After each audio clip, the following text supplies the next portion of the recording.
மகாபெரிவாச்சரணம். இன்றைக்கி நம்ம இங்கிலீஷில் என்ன பார்க்க போகிறோம் அப்படின்னா, இனிமேல் கொஸ்டின்ஸ் எப்படி ஃப்ரேம் பண்ணுறது அப்படின்னு. ஏன்னா வேர்ப் இப்போ நம்மளுக்கு அழகாக எழுத வந்துருச்சு. ப்ரெசன்ட் டென்ஸும் தெரிஞ்சிச்சு, ப்ரெசன்ட் கண்டினியூஸும் நம்மளுக்கு தெரிஞ்சிச்சு.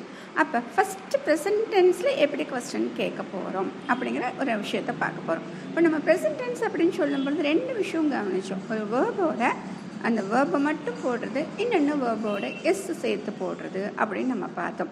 இப்போ நம்ம சொன்னது ஐ, வி, யூ, தே, இதுக்கெல்லாம் அந்த வேர்ப் அப்படியே வரும். எக்ஸாம்பிள் என்ன சொல்லியிருக்கோம்? ப்ளே அப்படின்னு சொல்லியிருக்கோம். அப்போ ஹீ, ஷீ, இட்டுக்கு ப்ளேஸ் அப்படின்னு சொல்லியிருக்கோம். சரி, இப்போ நான் கொஸ்டின் மாற்றணும் அப்படின்னா இதில் என்ன சேஞ்சஸ் பண்ண போகிறோம் அப்படின்னா, கொஸ்டின் கேட்கணும் அப்படின்னா டூ, டஸ் அப்படிங்கிற ரெண்டு வேர்டு நம்ம யூஸ் பண்ணணும். இதுக்கு முன்னாடி நம்ம ஆம், இஸ், ஆர் அப்படிங்கிறத யூஸ் பண்ணும் பொழுது இந்த டூ, டஸ் யூஸ் பண்ணலை. ஏன் அப்படின்னா அங்கே வேர்பு கிடையாது, அதாவது எந்த ஒரு செயல்களும் கிடையாது. சும்மா இங்கே இருக்குது, அங்கே இருக்குது, இப்படி இருக்குது, முன்னாடி இருக்குது, பின்னாடி இருக்குது, பெருசாக இருக்குது, இதை மட்டும்தான் நம்ம சொன்னோம். சரியா? இப்போ செயல்கள் சொல்கிறோம். விளையாடுறாங்க, படிக்கிறாங்க, ஓடுறாங்க, சாப்பிட்றாங்க, எழுதுறாங்க அப்படின்னு நிறைய சொல்கிறோம். அப்படி சொல்லும் பொழுது அந்த செயல்களுக்கு நம்ம வேர்புன்னு சொல்லிட்டோமா? இப்போ அந்த வேர்பு சொல்லும் பொழுது எப்படி சொல்ல போகிறோம்? இப்போ ஃபஸ்ட்டு ப்ளே அப்படிங்கிற வேர்ப் எடுக்கிறோம். அதை நான் கொஸ்டினாக கேட்கணும் அப்படின்னா என்ன வேர்டு சேர்க்கணும்? டூ ப்ளஸ் ப்ளே அப்படின்னு சேர்க்கணும். இப்போ நான் என்ன சொல்கிறேன் அப்படின்னா கொஸ்டின் கேட்கணும்.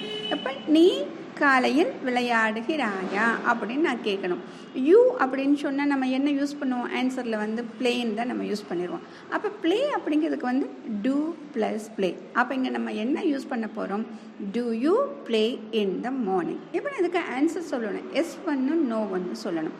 எஸ் சொல்லும் பொழுது yes I play in the morning. ஆமாம், நான் காலையில் விளையாடுறேன். என்னென்னு என்ன சொல்கிறோம்? காலையில் நான் விளையாடலை. அப்போ நாட் சேர்க்க போகிறோம். நோ, ஐ டூ நாட், இல்லைன்னா ஷார்ட்டாக ஐ டோன்ட் அப்படின்னு சொல்லிட்டு ப்ளே இன் த மார்னிங் சொல்லியாச்சா? அடுத்தது ப்ளேஸ் அப்படிங்கிற ஒரு வேர்ப் யூஸ் பண்ணுமா? இப்போ இதை பிரிக்கும் பொழுது எப்படி ஸ்ப்ளிட் பண்ண போகிறோம் அப்படின்னா டஸ் ப்ளஸ் ப்ளே அப்படின்னு பிரிக்க போகிறோம். அப்போ எந்த இடத்துல நம்ம டூ போட்டோமோ அங்கே டஸ் போட போகிறோம். ஆக சப்ஜெக்ட் யாராக வர போகிறாங்க? ஹீ, ஷீ, இட், இவங்களுக்கு மட்டும்தான் அந்த டஸ் யூஸ் பண்ண போகிறோம். அப்போ அந்த இடங்களில் கொஸ்டின் கேட்குறோம் அப்படின்னா அங்கே டஸ் யூஸ் பண்ண போகிறோம். இப்போ அவள் தன்னுடைய நண்பர்களுடன் விளையாடுகிறாளா? அவள் வந்தாலே நான் ஆன்சரில் என்ன பண்ணுவேன்? ப்ளேஸ்ன்னு போடுவேன். அப்போ அதை ஞாபகம் வச்சுக்கிட்டு நான் கொஸ்டின் ஆரம்பிக்கும் பொழுதே டஸ் ஷீ ப்ளே அப்படின்னு ஆரம்பிக்கணும். ஓகே, அப்போ does she play with her friends அப்படின்னு நான் கேட்டாச்சு. அப்போ ஆன்சர் சொல்லும் பொழுது ஆன்சரில் அந்த டஸ் சேர்த்துருக்கனால பிளேயில் எஸ் சேர்க்க போகிறோம். Yes she plays with her friends. இப்போ நோ சொல்லும் பொழுது நோ ஷி டஸ் நாட், இல்லைன்னா doesn't play with her friends. So இதுதான் இன்றைக்கி நம்ம பார்க்குறோம்.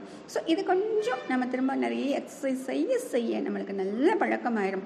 ஆக ப்ரெசன்ட் டென்ஸ் நம்ம தரோவாக இருந்துட்டோம் அப்படின்னா, அதில் கேள்விகள் நாம் கேட்க ஆரம்பிச்சிட்டோம் அப்படின்னா நம்மளுக்கு இங்கிலீஷ் வந்துருச்சு. அடுத்த டென்ஸ்லாம் வேகமாக போயிடலாம். மகாபெரிவாச்சரணம்.